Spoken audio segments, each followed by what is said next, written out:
This presentation comes to you from NetCentric Technologies.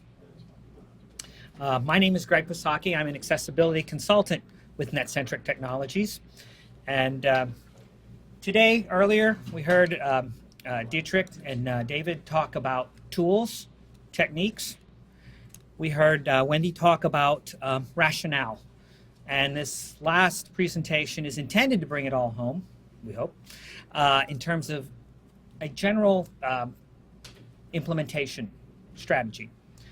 Like HTML, PDF is going to require a sensible, rational implementation strategy. You're just not going to do this. You're going to have to take a lot of factors into consideration as you begin a program, really a program to decide how you're going to make your PDF holdings accessible.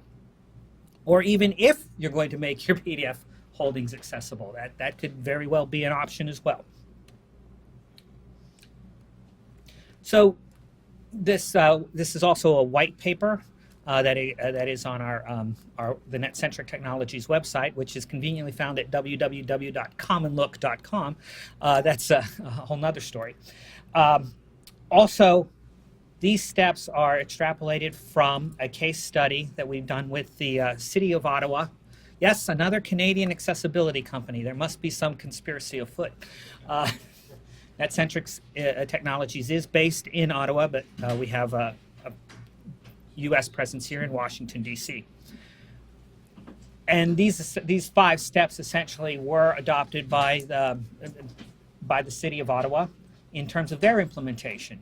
And a lot of discovery along the way. Just because it's a law, a rule, a regulation, an ordinance, doesn't mean people are going to be willing to do it. So it's still important to talk about implementation. The other thing, and at the end of the last presentation, we got into the whole PDF versus HTML debate. Invariably, that seems to be where these discussions always go. And traditionally, the focus has been on HTML content. It's so much easier to make accessible. It's so much more suitable for accessibility than these darn PDF files. As a web page, that's certainly the case. HTML is appropriate for things we look in those browsers, but document accessibility tends to be ignored or shoved to the side. And yet, we don't spend all of our time on the web, all of our time with HTML. And in fact, the medium of exchange in business, in our transactions, in education, in a lot of what we do for leisure time and entertainment is document-based. And so document-based accessibility remains important. Things that could be on the web, but aren't necessarily on the web. When we wrapped up, there was a discussion of mobile devices. Desktops still do remain popular. People spend a lot of time producing Office documents, producing spreadsheets, producing PowerPoint presentations, InDesign documents in the graphics world, taking paper and scanning it in. And if we've learned anything from PDF Day today, it's that this file format, PDF, essentially uniquely is suitable for taking that whole variety of sources and turning it into one common medium of exchange, whether it exists as a document or whether it's posted to a website. But one factor to consider for those documents is accessibility. In the United States, we have Section 508. We have the Americans with Disabilities Act, which the Obama administration, the Obama Justice Department, has said the Americans with Disabilities Act now applies to web content, and that is a stricter standard than what we've had to deal with things such as Section 508. We now have with the W3C WCAG 2.0, which is the accessibility standard that took before the previous versions of WCAG pretty much said, hey, well, the only formats the W3C will endorse are the so-called W3C formats, which were HTML and the like. I remember getting into some trouble with some officials at the W3C in the early days of PDF accessibility saying, well, we could make it behave as if it were a WCAG document. I said, oh, no, proper techniques. I said, well, you've got to expand because more than just HTML sits on the web. Once again, back to documents being important. So even though these things are predominantly from Microsoft Office, we have this whole variety of document types that the web doesn't really render so well as HTML. Memos, reports, studies, magazines, whatnot. We have a variety of desktop publishing tools. I like to mention Adobe InDesign. I'm a big fan of it. I used to be employed at Adobe, and it makes really good PDF with some guidance, and it makes beautiful graphic-rich documents that can live as paper, as print on the web. Forms, the Internal Revenue Service, the first experiments essentially in accessible PDF came from this notion of the talking tax forms. And one of the pioneers of that effort is in the hall today, Paul Showalter with the Internal Revenue Service, so he can tell you some more stories. And a lot of the implementation that I'm going to be talking about goes back to those days in having to make decisions. So the most popular non-HTML file format happens to be on the web, happens to be PDF for all these reasons. The variety of documents that it can render, the variety of formats that it can accommodate. At this point, it's all repetition.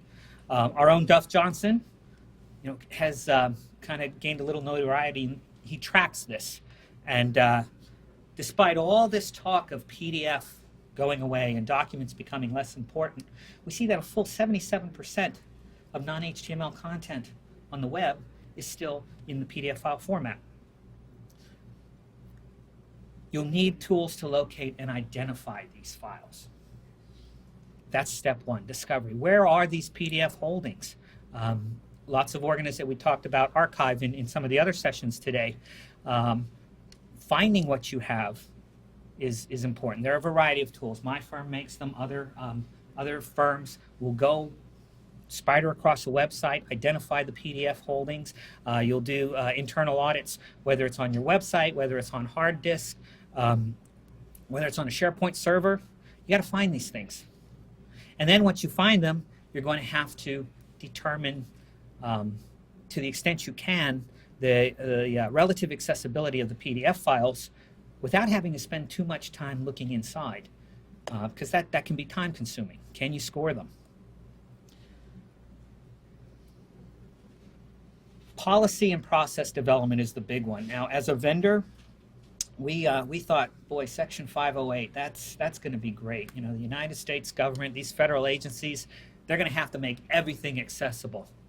Well, we found out there's mandate, as in missing April 15th. That's a big one if you're a taxpayer. And then there's mandate. Well, yeah, we'd like things to be Section 508, but sometimes we didn't achieve, as vendors, the most accessible product, the most accessible format didn't always win because Section 508 was kind of loosely enforced in procurement circles.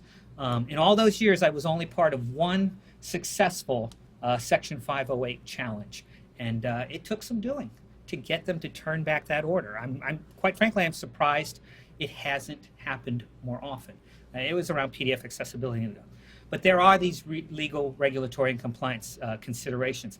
As I said, this talk sort of evolved from some work we did with the city of Ottawa, which, by the way, my contacts there have asked me to inform people that Ottawa is the capital of Canada, not Toronto. They have a complex about that. But they're Ontarians with the Disabilities Act factored into their thinking when it came time to start to convert and make PDF and documents accessible for the city. So here we have this alphabet soup. I mentioned the Americans with Disabilities Act. Health and Human Services, one agency wants to outshine all the others. They actually have their own hybrid accessibility standard at our Department of Health and Human Services, which encompasses the best of Section 508 and WCAG and some PDF UA thrown in there for good.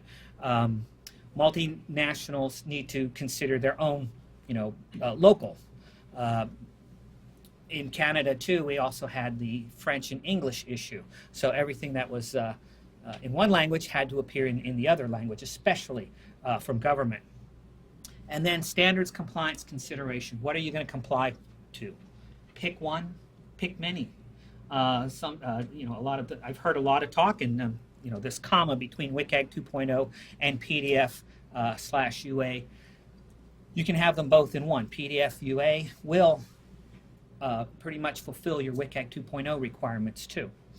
So that's the good news. And Section 508 while you're at it. Some of the checkpoints do differ on minor technical matters, but essentially if you're fully compliant with one, you may have to do one or two additional checks. I mean, one that comes to mind is the fact that the title of your PDF should appear in the title bar of your document window, as opposed to the file name. Nothing worse than using a screen reader, Alt tab, and hearing, third revision of status report.pdf. You want to hear, status report to the Inspector General.pdf. Section 508 doesn't require that one, for example, but PDF UA does. So on those points of contention, you have these minor. And then policy development. What content is going to be covered? A lot of organizations say to us, well, we can't deal with all of this content. Either a lot of it's obsolete, we don't have the capacity, the manpower. So you can make some decisions. No one says you have to do it all, but the content that's going to be subject to regulations, the content that might be public-facing, is going to fall under some provision. Who's responsible? This was the big one that Logan Trafford of the city of Ottawa, as he began to work with the various departments, said, I got so much, it's not my job. It's my job to produce the report. It's my job to gather the data. It's my job to write the thing. Now you're asking me to make it accessible? Oh, that's where my job stops. So this has been a problem. The task of most people in government agencies, in offices, and service groups is not to make things accessible. That's really an ancillary process as far as they're concerned. I say it's another editorial process. You wouldn't put together a document that was full of grammatical errors, poor spelling, in the case of government agencies, non-compliance with all the various policies, and it did not undergo legal review before it went out the door. You've got to begin to include accessibility in this editorial process. You run a spell checker, run the grammar checker, maybe have a qualified human do it, like my old English teacher, Mrs. Turnblaser. You run the accessibility checker. And there are plenty of them out there. I'm going to say my company does a few good ones, but there are many sources for those inside of some of the authoring tools, inside of Adobe, inside of Microsoft as well. They each have their strengths and weaknesses. So everybody is responsible. You get to determine what content is covered. And then there's the enforcement issue. And enforcement's kind of funny because like a lot of the vendors, we always, oh, you don't want to be sued, do you? And no, nobody wants to be sued. But even if you are sued, a lot of the enforcement, at least in the United States, it hasn't really attracted too many of the attorneys, except in some cases, because a lot of the enforcement really isn't a monetary enforcement.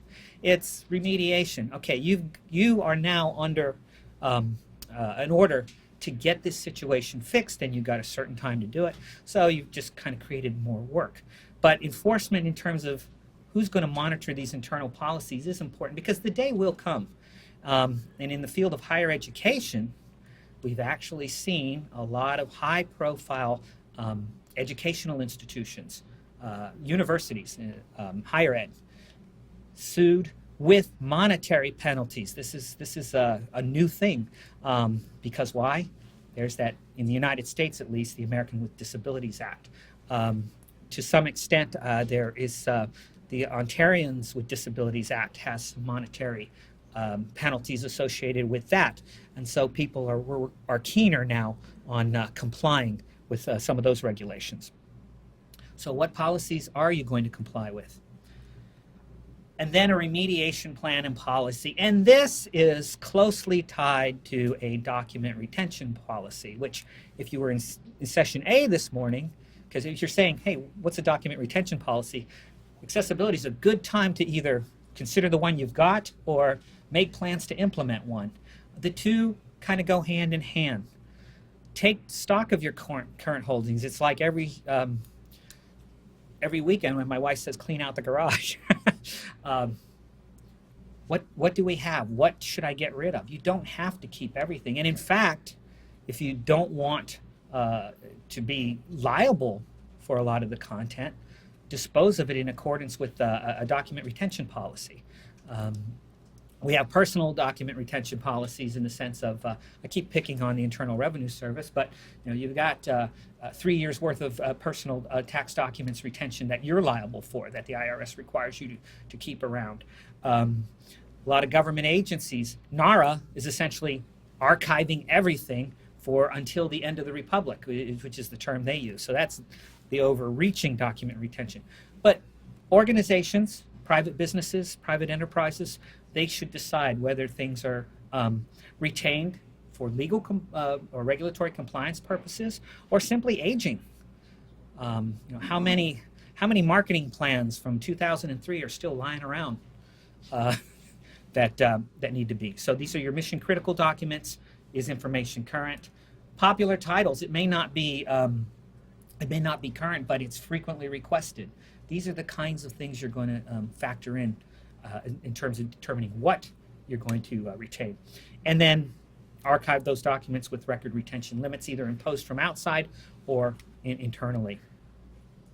Good time to identify the obsolete documents, because if we've heard another thing, a recurring theme today, there's a lot of work involved in making these things accessible. So an easy way of dealing with it is get rid of the ones you don't need to make accessible, but make sure that they're truly obsolete. A little bit more. There's a lot of work in making these things. Do we have the expertise in-house, or is this something we're going to outsource? Ottawa, in the first pass, actually outsourced it. That was their jump start. But they knew it wasn't going to be a feasible model. It wasn't going to be cost effective. They could not outsource all the accessibility work that needed to be done for their Office documents and their PDF documents. Essentially, those were the two classes of documents in terms of document accessibility they were dealing with. But at the time, they didn't have that first sub-bullet, which was the expertise. They pretty much worked through their resources in terms of budget pretty quickly.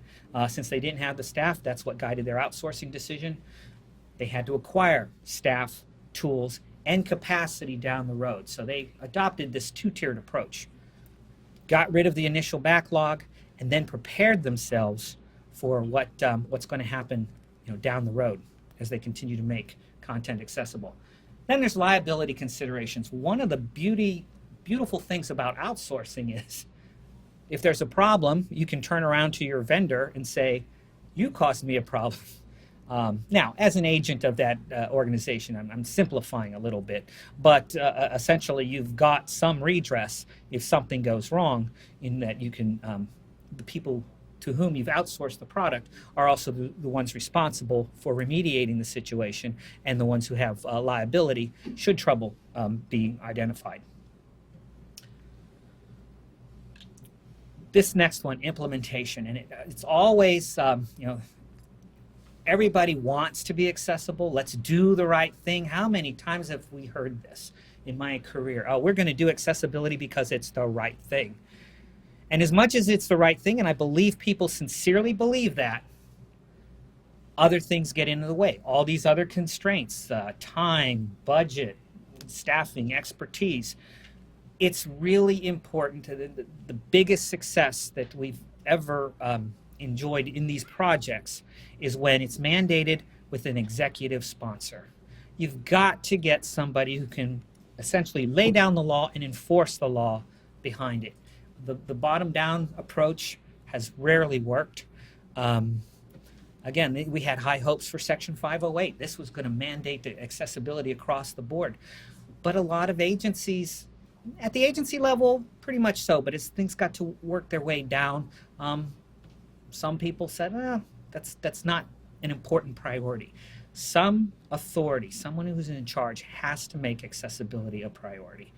There's just, it's a management issue. You've got to get that management buy-in. In the case of the City of Ottawa, they developed an accessibility working group, which kind of became the clearinghouse. They were provided the authority out of the city manager's office. All the content had to go through that clearinghouse to be cleared before it could proceed any further, either within the organization or be posted as public information. In higher education, a lot of this happens with a central clearinghouse. Professors create course material, textbooks are acquired, and there's typically a working group inside the college or university that assesses it for accessibility and then either turns it back for remediation, or they take on the responsibility of remediating themselves because they also have the expertise. City of Ottawa began to acquire, they did their survey, they attended conferences such as this one to incorporate tools that produce accessible content. And there are a number of them out there. Probably all the vendors are represented here today, and we'll be in New York tomorrow, so let's hope nothing happens. Training of staff. Accessibility is not a natural thing. A lot of people, first of all, aren't properly trained in the use of the tools they're using anyway. The word processing. They'll highlight something, turn it into 14-point Helvetica bold, and that's a heading 1. But they didn't tag it as a heading 1. And that is the simple, fundamental first step. They don't even know of the accessibility checker that's already in Microsoft Word, which is actually a pretty good one. And will get you started, and make sure you don't make those unforced errors of forgetting things like, hey, I have a figure in here and I didn't add alternative text. And a number of you might be saying, what is alternative text? If you can't see the figure, you need to have an audio caption. So much of what we fail to do as authors is simply because we're not exposed to the content. How many people have used a screen reader? Pretty good, kind of 50-50. For those of you who haven't, imagine yourself listening to a document with your eyes closed and see if you can get the same meaning out of that document as when you read it on a piece of paper or up on a screen. And in most instances, the only way you can actually have that experience is to test with a screen reader. And there are a number of good ones. We saw one demonstrated. I personally would talk about NVDA, non-visual desktop access. It's also a free screen reader, and it does a pretty good job, and it's fairly simple and easy to use if you want to try this for yourself. It's an Australian open source product made by some blind developers. So train your staff into why, not just how to do this, but why they're doing this. Make them listen to the document with the screen reader. Turn the screen off and make them understand this is important, because there's either a colleague or a constituent that needs it to be this way so that they can either do their job or perform some important function. Or you might find yourself in a similar situation one day.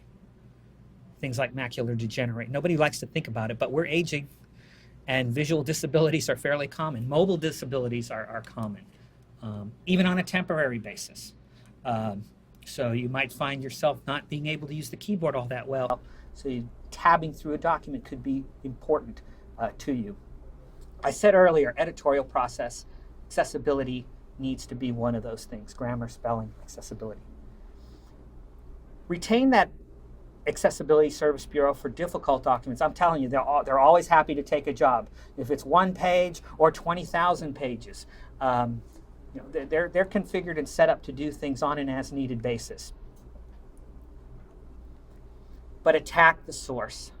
Learn how to use, the overwhelming source of PDF files continues to be a Microsoft Office document, Word, PowerPoint, Excel. Learn how to author accessibly.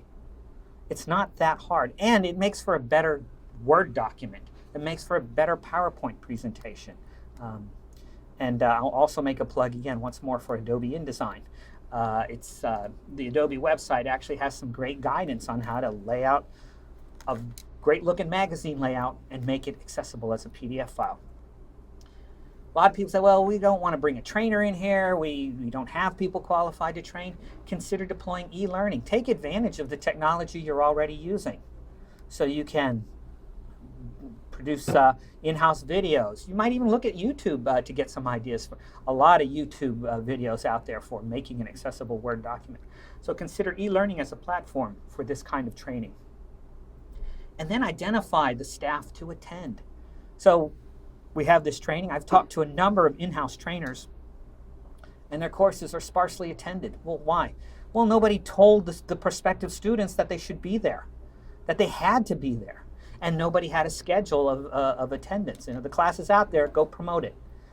Identify the staff that needs to attend, that must attend, with the expectations. And this is what, again, the City of Ottawa did to combat that it's not my job issue. No, it is your job. And you're going to have to sit through this, how to make a Microsoft Word document accessible so that it becomes an accessible PDF, because it now becomes a job requirement. And then step 5, once you've got things going, audit for compliance. A number of vendors perform accessibility scans.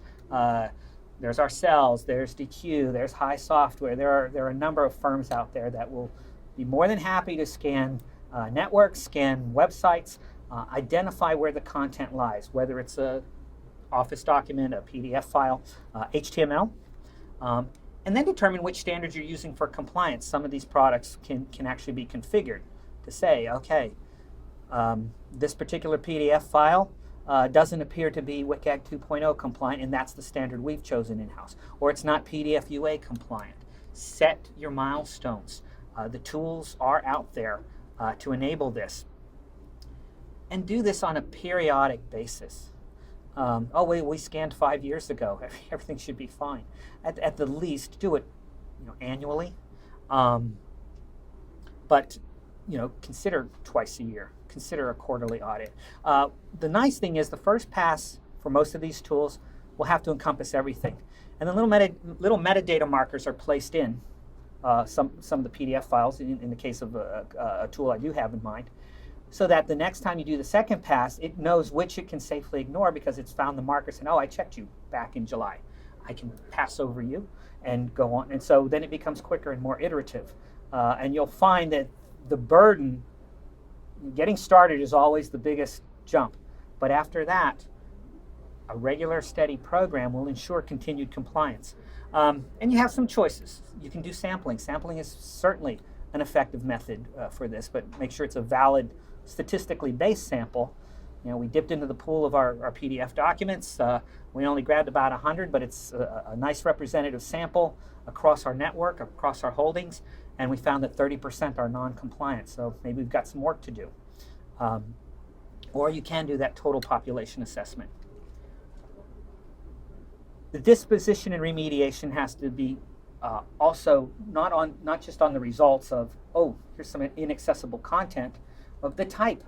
Was it a short-term document? If it was a memo that applied to Employee Appreciation Week back in 2003, you can probably dispose of it at this point in time. So the document type and the status of the document. If it's a mission-critical document versus something that's temporary.